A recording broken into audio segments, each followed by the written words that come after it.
This video was brought to you by my wonderful Patreon community and my YouTube channel members. Thank you so much.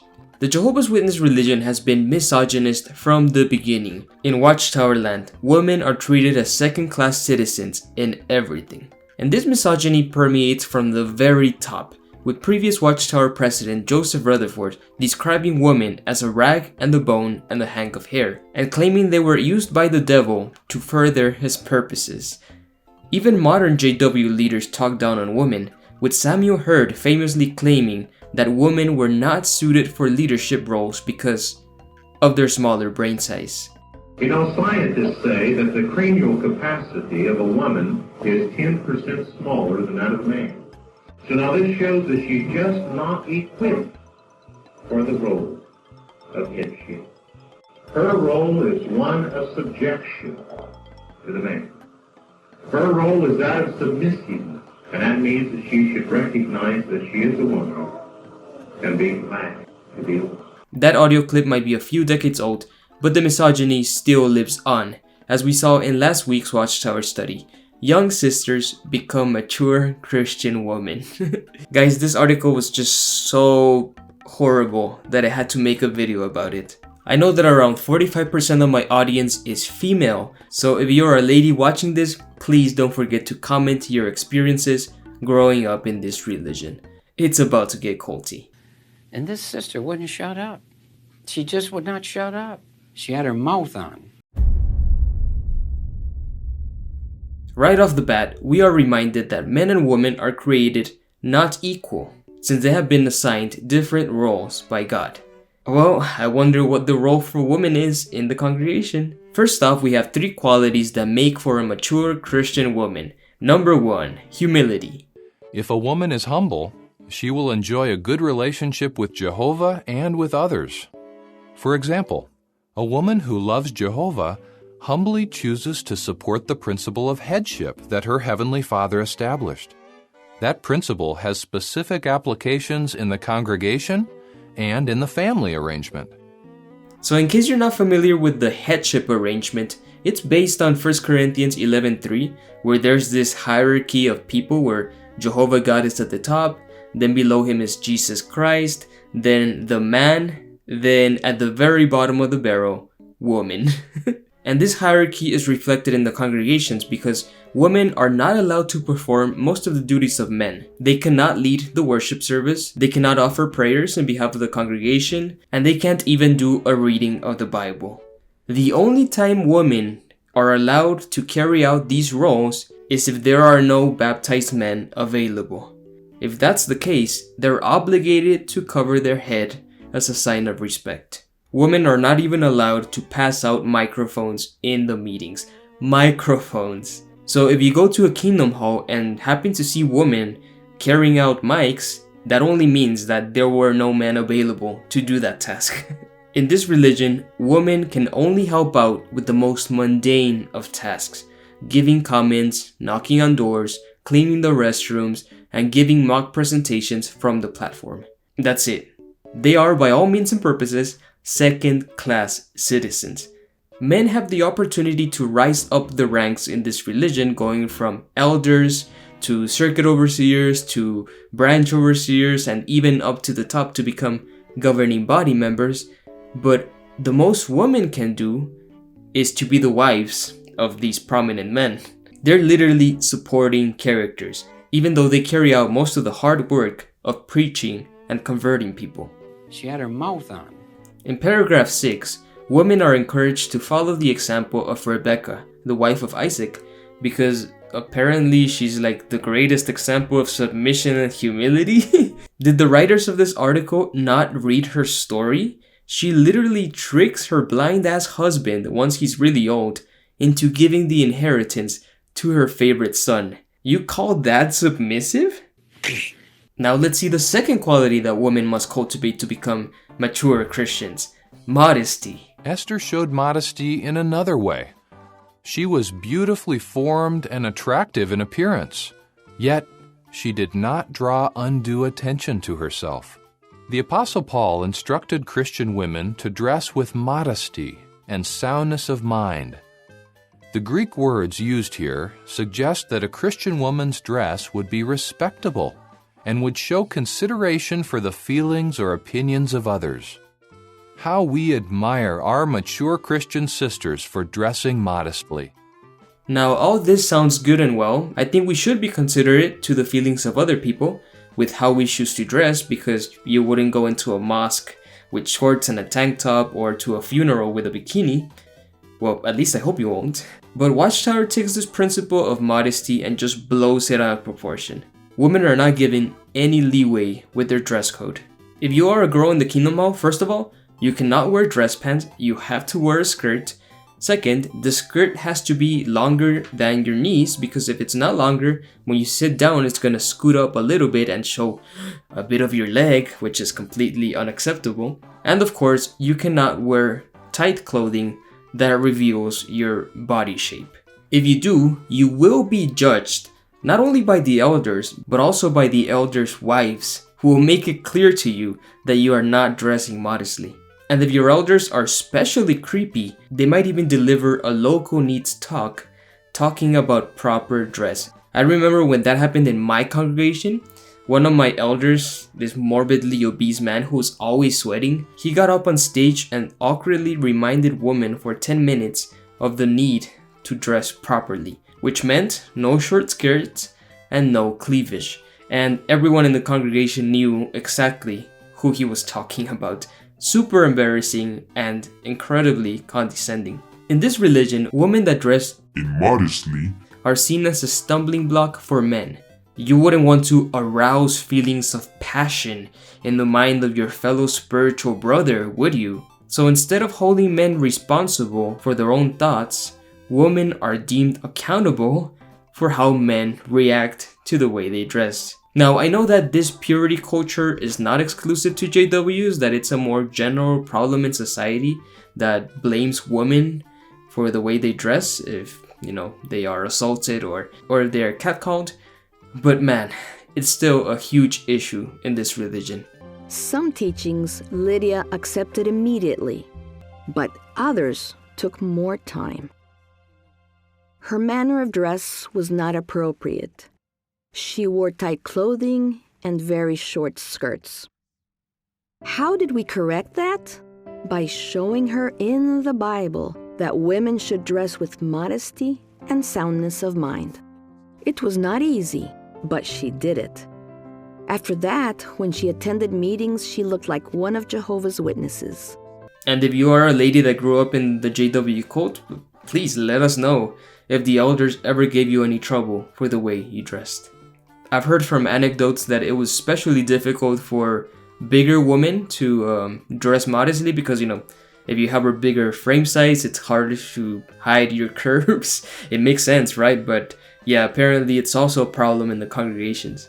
I also find it hilarious that they use Queen Esther as an example of modesty that girls should follow, when this queen literally used her beauty to get in bed with the king in order to save her people from extermination. If you ask me, that's pretty badass, but that kind of behavior would not fly with modern Jehovah's Witnesses. I want to be like Esther, 'cause she listened and obeyed. I want to be like her, 'cause Esther, she was brave. Silly examples. Now let's look at the third quality for mature Christian women: discernment. Discernment also helps us to know when to speak and when to keep silent. And it helps us to maintain balance when showing personal interest in others. This is just an underhanded way of saying, don't speak over the man.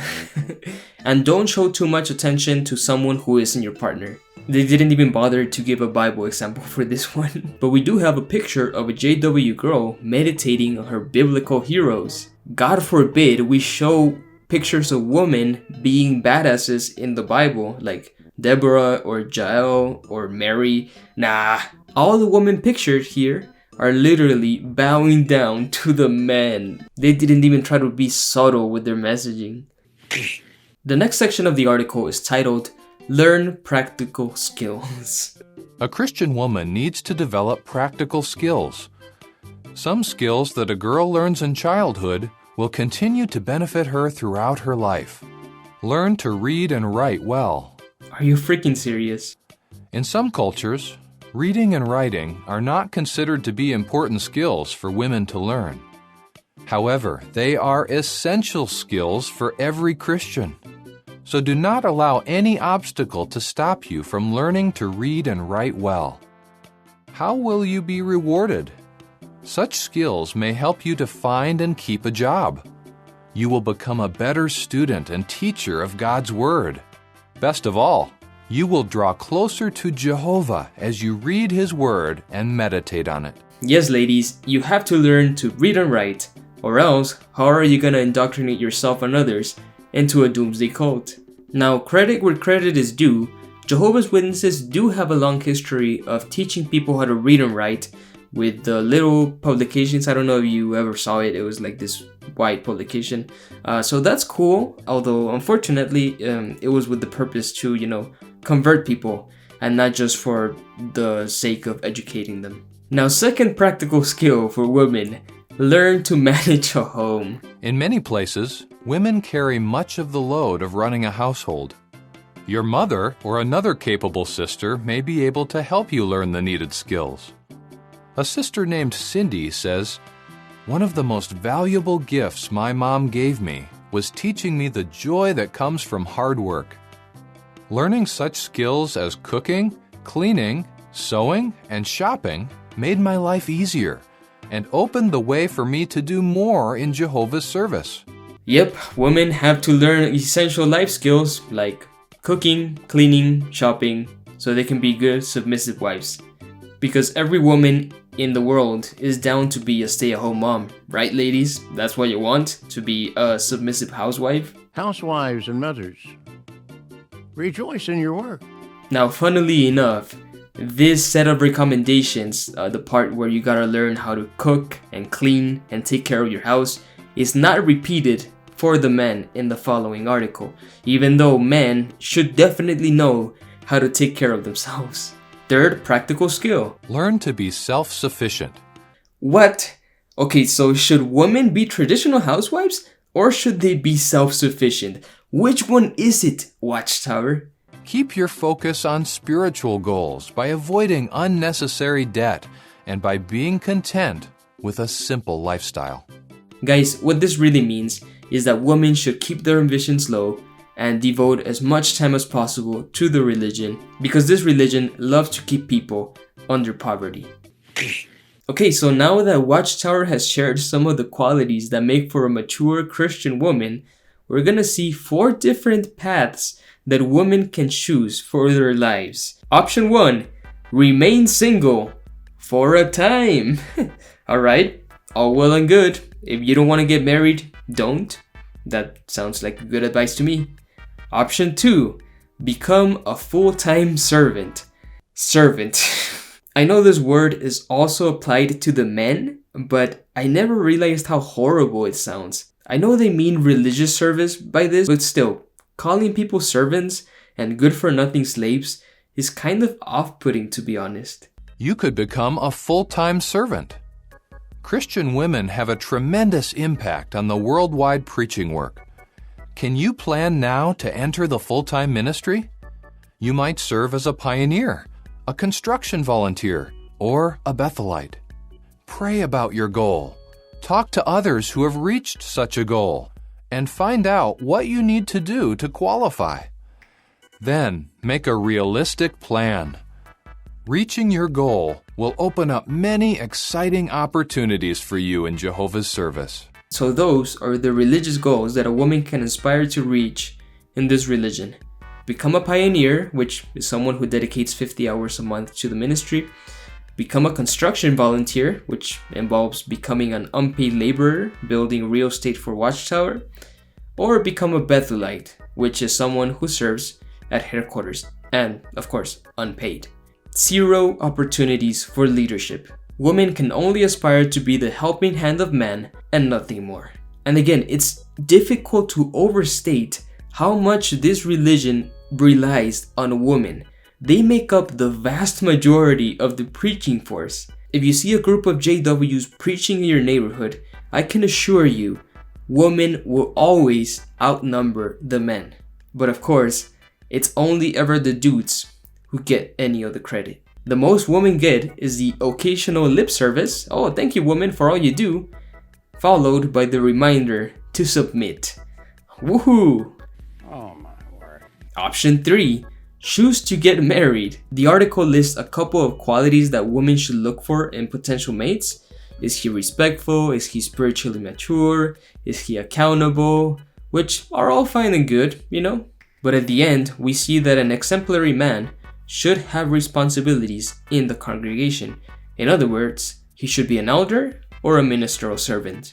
And here we see an aspect of JW culture which is toxic in two ways. First, women grow up with the impression that a man with more congregational privileges is better marriage material, which is not always the case because elders tend to be more self-righteous assholes than non-elders, in my experience. Second, these expectations are also damaging to men because if you're a man in this religion and for whatever reason you are not a ministerial servant or an elder yet, you will be looked down upon and you will have less chances of getting to date the woman. You are seen as bad marriage material even if you're actually a kind and financially successful dude. This overemphasis on spiritual privileges is just a recipe for disaster. Rejoice in your work. Option 4. Become a mother. After you marry, you and your husband might have children. Thus, it is wise to think ahead. The qualities and skills that we have discussed in this article will help you if you become a wife and mother. Your love, kindness, and patience will contribute to a warm home environment where your children will feel secure and are likely to flourish. And that's it, guys. Those are 4 options for women. Remain single, get married, have children, or perform unpaid labor for the religion. No mentioning of furthering yourself in your studies, or starting a business, or pursuing leadership roles. Nah, all those are too ambitious for a woman. Just stay in the kitchen, girls. Learn to read, go out preaching, and submit to your man. Listen, obey, and be blessed. Rejoice in your work. The article also comes with a picture featuring this girl that learned how to read and write, a girl that is sitting down the dinner table, and a couple of ladies spreading their doomsday message to other girls. And they really had to include preaching twice in this picture, since that's all women are allowed to do in this religion. And the last paragraph is like the cherry on the cake in this god-awful article. We love you, sisters, for all that you do for Jehovah and His people. You work hard to cultivate spiritual qualities, to develop skills that enrich your life and the lives of those around you, and to prepare well for possible future roles. You are a real asset to Jehovah's organization. A real asset. It couldn't be more fitting. That's all women are in this religion, an asset. Despite the fact that, let me remind you, women are the backbone of this religion, they have been and still are second-class citizens, mere spectators, helping hands, compliments. Now, we all know that misogyny is not a problem limited to Jehovah's Witnesses. In fact, most of the world's major religions are still clearly patriarchal. And it really speaks to the paradox of religion because on one hand, both Christianity and Islam pay lip service to women by saying that men and women are equal before God and that they're gonna receive the same rewards in the afterlife.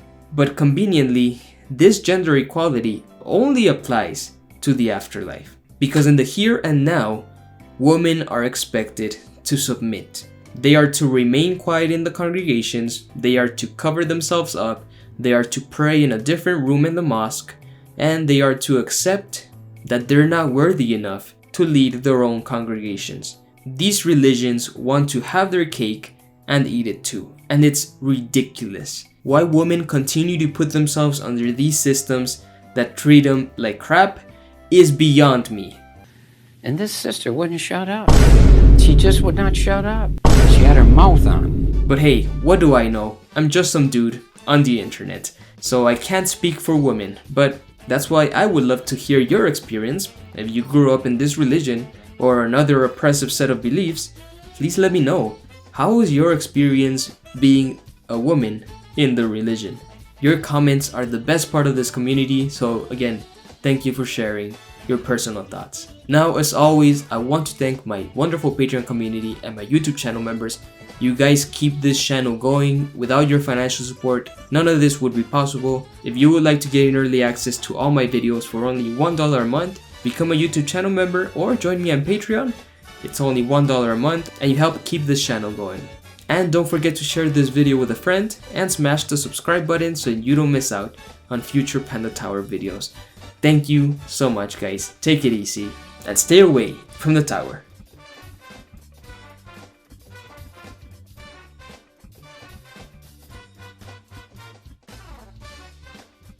Bah. Goodbye, little sheep.